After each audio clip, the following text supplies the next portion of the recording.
Newton's second law statement: when a force acts on a body, acceleration is produced in the direction of force. Magnitude of this acceleration is proportional to the applied force and is inversely proportional to the mass of body.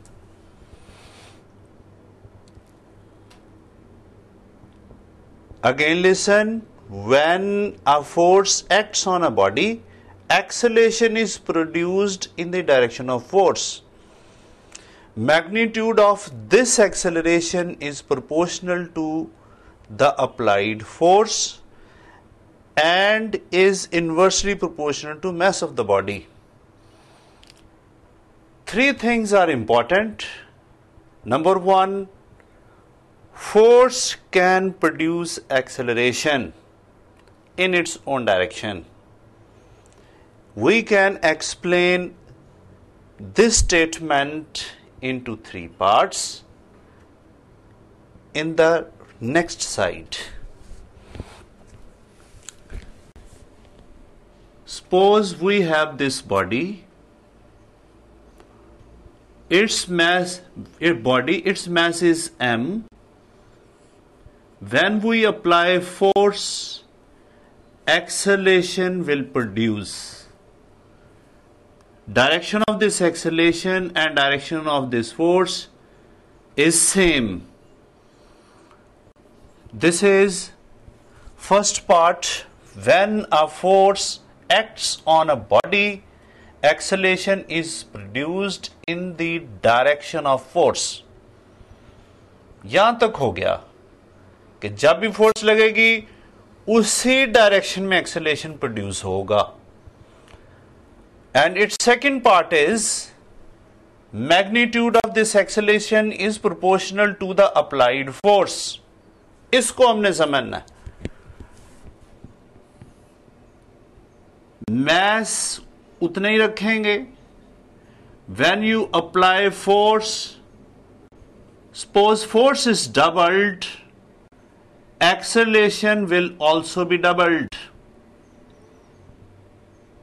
ये depend करेगा मास पे. बहरहाल force बढ़ेगी तो acceleration भी बढ़ेगा, और अगर आप मजीद फोर्स बढ़ाएं, मास वही रखें, मास को चेंज नहीं करना, मास सेम रहे, फोर्स 3F, एक्सेलरेशन 3A. जैसे जैसे आप फोर्स बढ़ा रहे हैं एक्सेलरेशन भी बढ़ता जाएगा, लेकिन मास कांस्टेंट रहेगा. और इन दोनों के दरमियान में अगर हम रिलेशन देखें तो रिलेशन निकलेगा A proportional to F. A proportional to F. यहां पे अब आप पाएंगे magnitude of this acceleration is proportional to the applied force. यहां तक ये बात हो गई.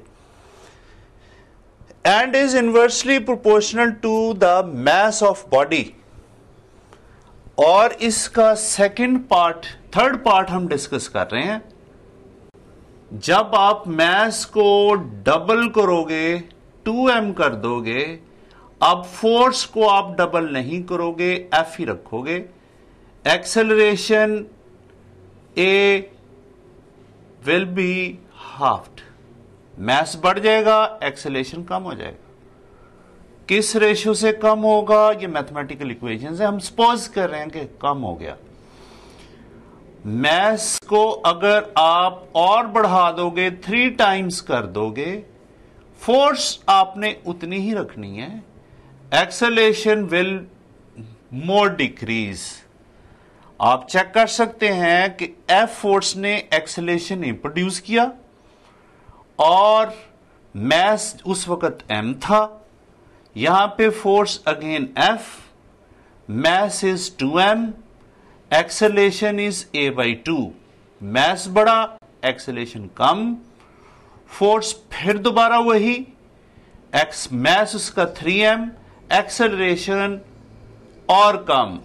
आप चेक कर सकते हैं, मास को बढ़ाते रहेंगे तो एक्सेलरेशन कम होता जाएगा। By increasing mass of the body acceleration decreases.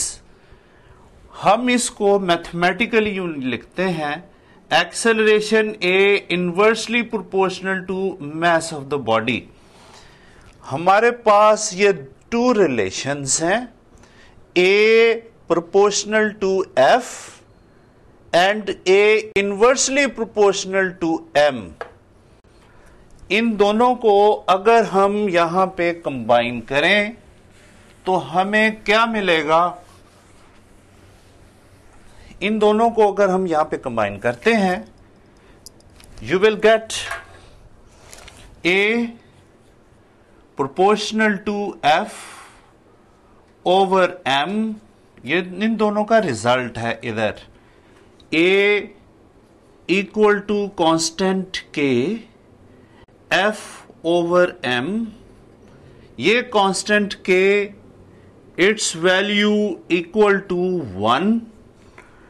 ये वैल्यू यहां पे पुट करें, A will be equal to F over M और F equal to MA।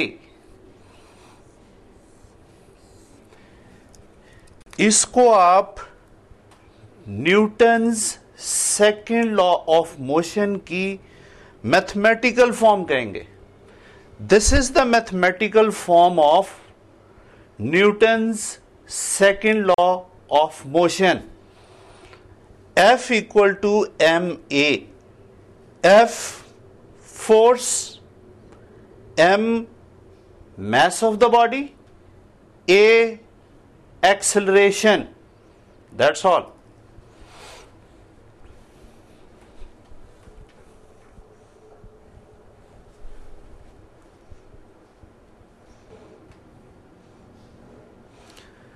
Now come to SI unit of force। SI unit of force is Newton। Force F equal to MA। F will be 1 Newton when a body of mass 1 kg is used and 1 meter per second square acceleration is produced in it। Force is 1 Newton when mass of the body is 1 kg, acceleration produced in it is 1 meter per second square। इसको हम define यहां पे कर रहे हैं, it is that quantity of force which can produce acceleration of 1 metre per second square in a body of mass 1 kg। Body, here is the body, its mass should be 1 kg और इस पे अगर हम force लगाएं 1 Newton की, और it is that quantity of force which can produce acceleration A equal to 1 meter per second square in a body of mass 1 kg। That's all।